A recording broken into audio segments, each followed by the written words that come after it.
Assalamualaikum warahmatullahi wabarakatuh. Untuk materi selanjutnya kita akan bahas mengenai sudut berelasi. Jadi apa gunanya sudut berelasi? Jadi supaya kita mudah menentukan berapa nilai sudutnya kalau dia berada di kuadran 2, 3, dan 4. Nah, sudut berelasi ini berkaitan dengan kuadran. Jadi kita harus tahu di kuadran 2, 3, 4 itu yang positif apa aja. Jadi untuk menentukan tandanya ya. Oke, kita langsung aja ke sudut berelasi.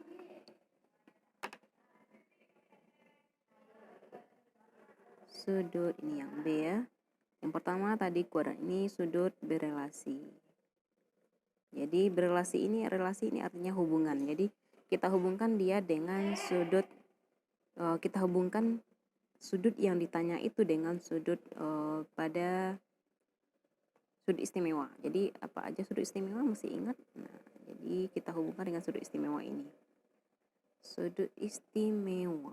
Jadi ada 0 derajat, ada 30 derajat, ada 45 derajat, ada 60 dan 90 derajatnya. Jadi kita hubungkan sama ini nanti. Nah, jadi sebelum kita bahas tentang berapa nilai dari sin 105, nah kita harus tahu dulu berapa nilai dari sin cos tangen untuk sudut-sudut istimewa ini. Ya, silakan lihat jadi silakan dilihat tabel perbandingan trigonometri untuk sudut istimewa kembali. Jadi ini triknya untuk sudut berelasi. Jadi kita cepat aja ya. Sudut berelasi kita gunakan angka 90 dan boleh 90 tambah, boleh 90 kurang. Kemudian bisa kita pakai angka 270. Boleh tambah, boleh kurang. Kemudian bisa kita pakai angka 180 tambah atau 180 kurang. Atau kita gunakan angka 360 tambah atau 360 kurang. Nah, kurang alfa. Misalnya ini alfa. Nah, apa alfanya ini? Nah, alfa ini sudut istimewa. Nah, jadi kita gunakan kita ubah sudut yang ditanya dengan 90 tambah atau kurang alfa atau 270 tambah atau kurang alfa. Dengan catatan alfa ini adalah kita gunakan salah satu dari sudut istimewa yang ini.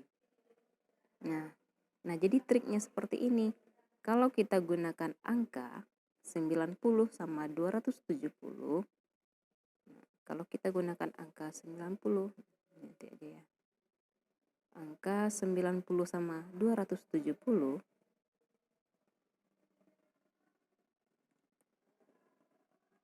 nah ini kalau dia sin, dia tandanya tetap nih berubah. Sin berubah jadi cos. Yang cos berubah menjadi sin. Nah, yang tangen berubah menjadi kotangen. Nah, ini kalau kita gunakan angka 90 sama 270. Nah, kalau kita gunakan angka 180 sama 360, nah jadi dia tidak akan berubah nanti. Jadi yang sin tetap jadi sin, yang cos tetap jadi cos, yang tangen dia tetap jadi tangen. Nah, ini kalau kita gunakan angka 180 sama 360. Jadi alfa apa tadi? Alfa adalah sudut istimewa ya. Tadi kita hapus di atas. Nah, contohnya.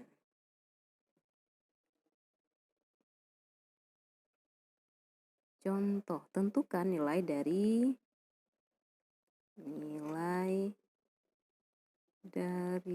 yang pertama.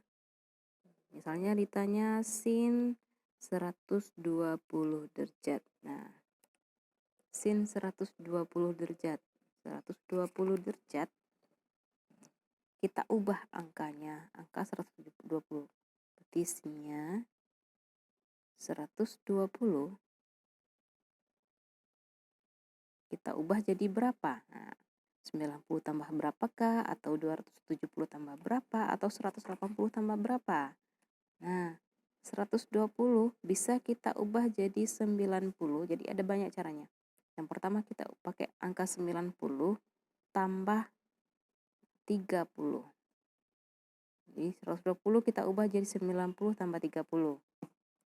Nah, dengan catatan ini 90-nya harus ada ya.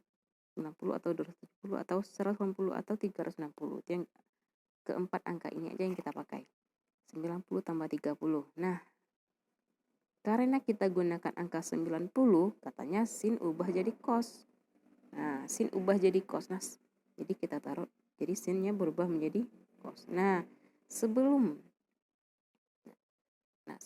sin berubah jadi cos. Nah, kemudian 90-nya kita abaikan. Jadi, tinggal di sini angka 30. Jadi, sin 120 sama dengan, tandanya lagi. Untuk tandanya, jangan lupa tandanya. Tandanya sin 120. 120 berada di kuadran 2. Kuadran 2 berarti nilai sinus pada kuadran 2 adalah positif. Berarti di sini tetap positif. Berarti nilainya adalah sama dengan plus cos 30. Berapa cos 30? Cos 30 derajat. Jadi cos 30 berapa? Cos 30 setengah akar 3. Nah, adakah cara lain? Ada. Jadi sin 120 bisa juga kita pakai cara yang lain. Jadi ada dua caranya. Yang pertama, yang kedua. Yang kedua, kita gunakan angka 180. Ini kan 90 tadi. Sin 120 kita ubah jadi 180 dikurang dengan 60 derajat. Nah, kan bisa juga tuh ya. 180 dikurang 60 sama 120 juga. Nah, kalau kita gunakan angka 120, sinnya tetap jadi sin. Berarti tetap dia sin. Abaikan yang ini, tinggal di sini 60 derajat. Nah, tandanya gimana? Tandanya sesuaikan dengan ini. Nah, tanda karena berada di kuadran 2, nilai sinus pada kuadran 2 positif. Berarti ini tandanya positif. Berarti sin 60. Berarti sin 120 sama dengan sin 60. Sin 60 setengah akar 3. Hasilnya sama juga. Soal yang kedua. Tentukan nilai dari cos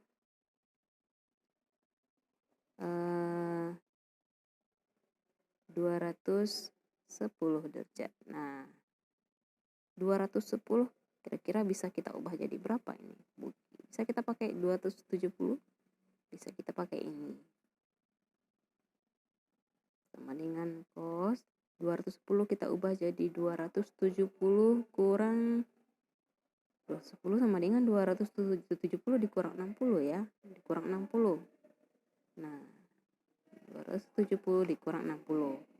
Nah, ingat kalau kita gunakan angka 270, yang cos berubah jadi sin. Jadi dia berubah jadi sin 60 derajat. Nah, tandanya lagi. Tandanya cos 210 berada di kuadran 3. Kuadran 3, kalau lupa, kuadran 3 nilai cosnya negatif ternyata. Nilai cosnya negatif, berarti di sini kita kasih tanda negatif. Nah, berarti sama dengan min sin 60. Jadi cos 210 sama dengan min setengah akar 3. Inilah cos 210.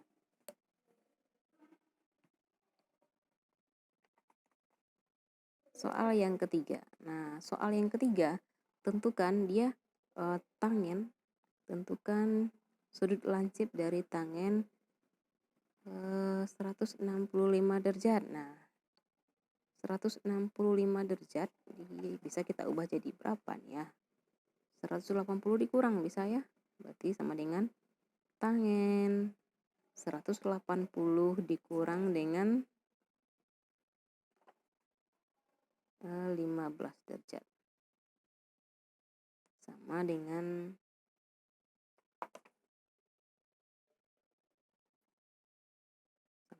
nah, ingat kalau kita gunakan angka 180, tangennya tetap jadi tangen. Jadi tangen 15 derajat. Nah, tandanya gimana?